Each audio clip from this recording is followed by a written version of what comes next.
Hello and welcome to a new flight and destination report, and today we're going to exchange ice-cold Germany for the sun of South Africa, and from there we're going to go directly to one of the most beautiful spots on earth, the Victoria Falls of Zambia and Zimbabwe. We're going to start in Johannesburg with a visit to the lounge, and from there we go on British Airways operated by Comair in their business class to Livingstone in Zambia. Just after landing, we're gonna visit the fantastic Victoria Falls, and in the end, we're gonna take an ultralight glider and fly silently over the Victoria Falls and the majestic Zambezi River. Come join me on a fantastic trip.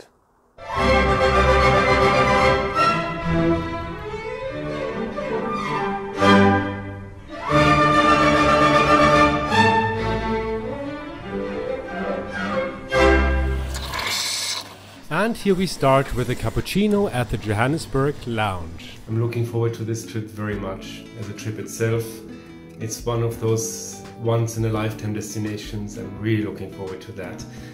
And there was an upgrade possibility to upgrade for only 500 something rand into business class, and since I had this fantastic experience last week from Durban to Johannesburg, where I did have a business class ticket already, I decided to do that upgrade, and it's already proves like a wonderful decision, because this lounge here, it's called the Slow Lounge, is a very nice lounge.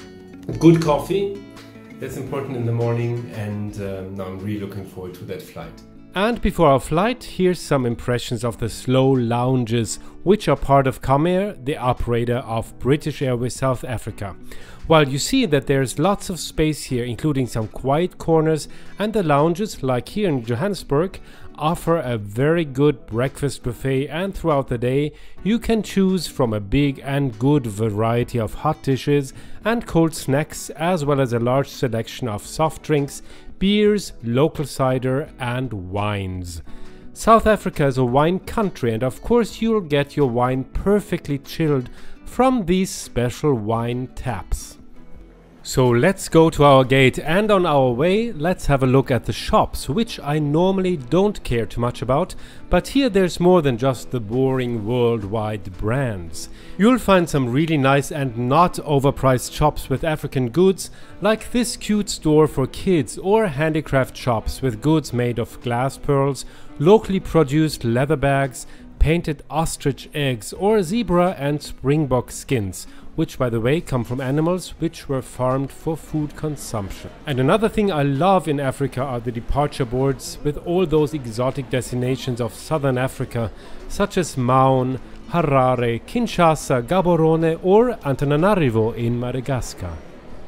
And look over here, a beautiful Boeing 747 of British Airways, and by now you see that the pictures were shot before the crisis, because some of these proud birds don't fly around anymore, like the whole jumbo jet fleet of British Airways, which was retired completely, or the long-haul jets of South African Airways.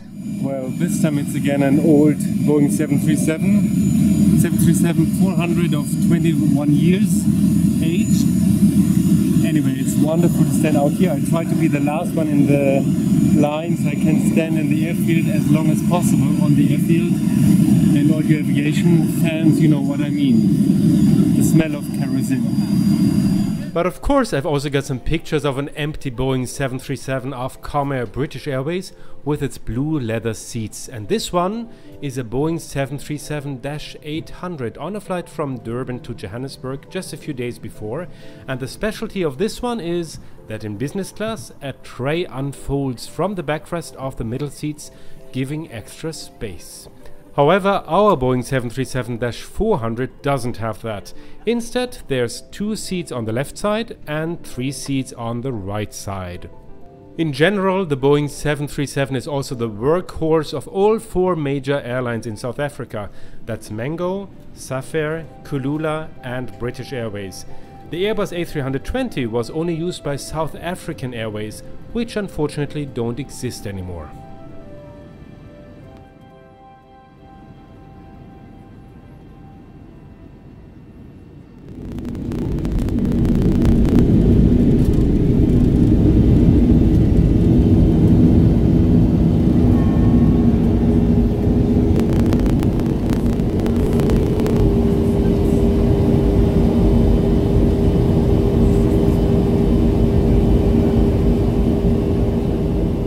Our 90 minutes long flight to Zambia is passing over Pretoria, then flying over all of Botswana, crossing over the border to Zimbabwe, where we start our descent, and with a long left curve above the Zambezi River, we'll be landing in Livingstone.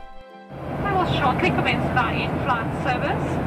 For our passengers in the traveller cabin, on today's flight we will be offering lunch, accompanied by a bar service which includes tea and coffee.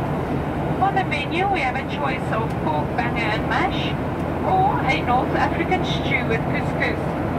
It is pork banger and mash, or North African stew with couscous. Please sit back, relax and enjoy the British Airways hospitality. Flying above Africa is always very exciting for me. The landscape is mostly pretty spectacular, not only on transcontinental flights when you're flying over the dense jungle of Congo or the deserted coastal regions of Somalia, but also on these short flights. By the way, on flights between certain regions, like in our case, the cabin has to be sprayed with insecticides, but that's rather harmless for humans. After a wet towel and a few nuts, lunch is being served, and they even had 3 different dishes to choose from. Unthinkable on European flights. I had some salad and then chicken, and that was really tasty. Looking back now, also the bathroom visit was interesting, because even before COVID times there was not only soap but also disinfection liquid. Oh, and you can see that this very plane used to fly around Indonesia some time ago. So this experience is a very good one. Flying on British Airways, operated by Comair, on the Boeing 737-400. The only downside is that in this old one, in the old version, there's 3 seats occupied on the right side and 2 on the left side, so it's really kind of cramped. The business cabin is completely full this time, and it's really full. The High Life onboard magazine has been digitized in the meantime, and it looks like, at least for the moment, British Airways serves domestic routes only. But I'm sure that this will change again after the crisis. But also on domestic flights, service is pretty good. Here's some impressions from my flight from Durban to Johannesburg, and also here they started with a wet towel and a selection of newspapers, which of course has been suspended due to the pandemic. We got some nuts, and even on this short 50-minute long flight we got a nice little dinner. And another specialty on that Boeing 737-800 was the tray in the first row, which was inserted in the seat before dinner and pulled out again in the end. Never seen that before. But let's get back again to our flight, and with a first view down to the impressive Zambezi River canyons, which lie just behind the Victoria Falls, we are approaching our destination, which is a lifetime dream coming true. By the way, there's 2 airports that serve the Victoria Falls. We're about to land in Livingstone, Zambia, and south of the Zambezi River there's also Victoria Falls Airport in Zimbabwe.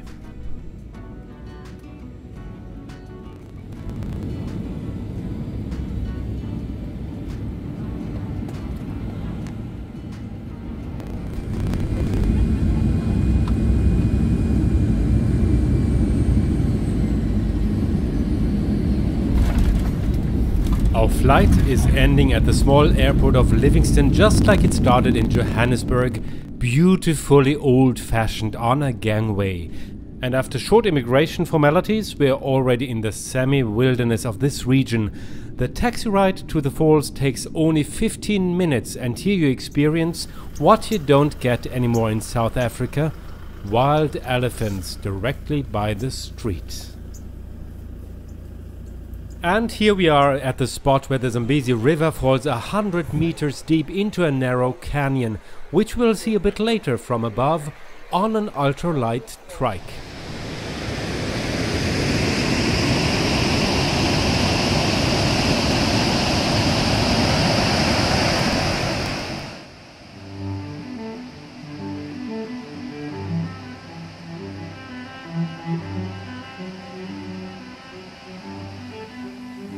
The falls are unbelievably beautiful, and to be honest, For 2 days I was speechless and overwhelmed completely by their size and beauty. And also 2 days are not enough to really understand them and to take it all in. Bringing a long rain cape is a good idea here. For some especially beautiful spots you need to cross a wall of rain and mist that's rising from below instead of falling from above. All this humidity is the reason why there's also a small rainforest here in the middle of the open savanna.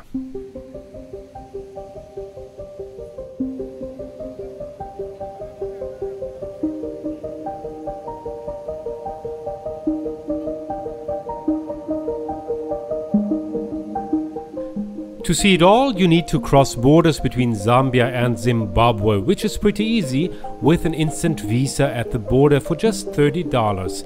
Walking there is exciting too, with waiting trucks, modest hustle and bustle, and lots of relaxed monkeys sitting around.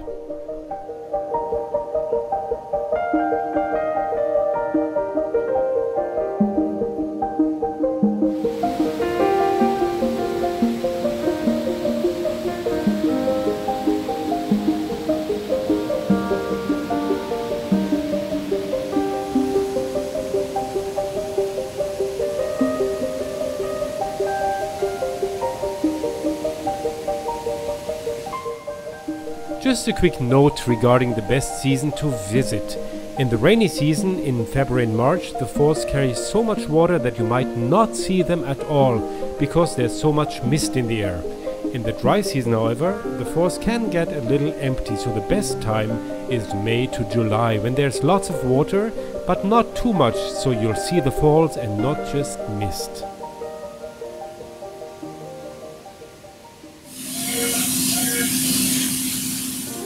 Sometimes in the evening you'll see the Royal Livingstone Express on the Zambezi Bridge. That's a restored original steam train with elegant salon and dining cars that offers short dinner trips to the falls.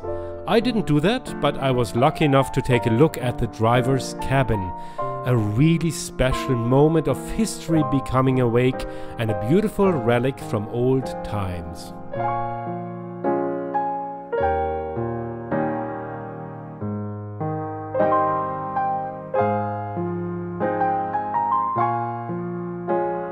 Instead of the train, I went on an ultralight plane the next morning, or actually a microlight trike, for a private flight above the falls and the mighty Zambezi River.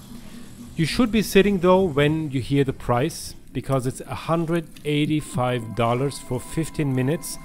Not exactly a bargain, but then it was actually the best decision I ever made, because this were probably the best 15 minutes of my whole life as a traveler.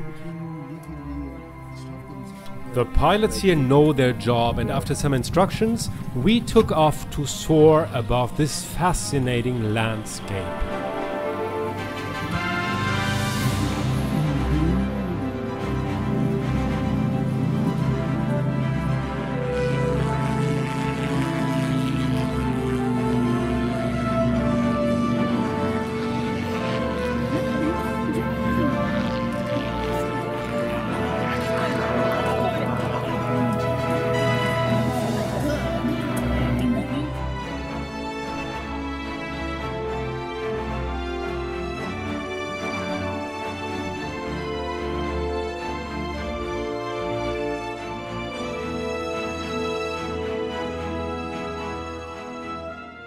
The feeling of almost flying freely, cold wind in your face, under us the majestic falls and the Zambezi River, and on both sides many wild animals which we didn't see from the street at all.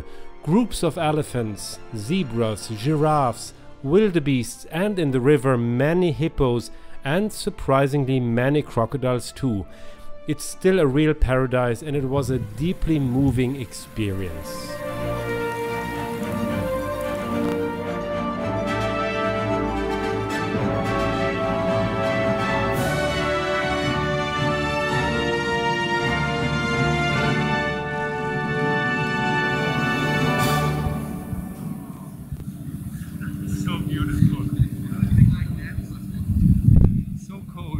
elephants, hippos, crocodile, zebra. Yeah. No need to say more, I guess. Have you been to Southern Africa already, or is it on your bucket list? And how did you like the business upgrade on British Airways South Africa operated by Comair? Let me know in the comments. I'm looking forward to your feedback here and on Instagram. There's always stories to tell, and while you're seeing this report, I'm already editing material for more insights into flying and the different provinces of South Africa, one of the most beautiful regions in the world. So have a look at this channel again soon, you won't regret it. Stay healthy, stay tuned and subscribe to my channel with the little bell, and then see you again soon here at Travel, Sing, Fly.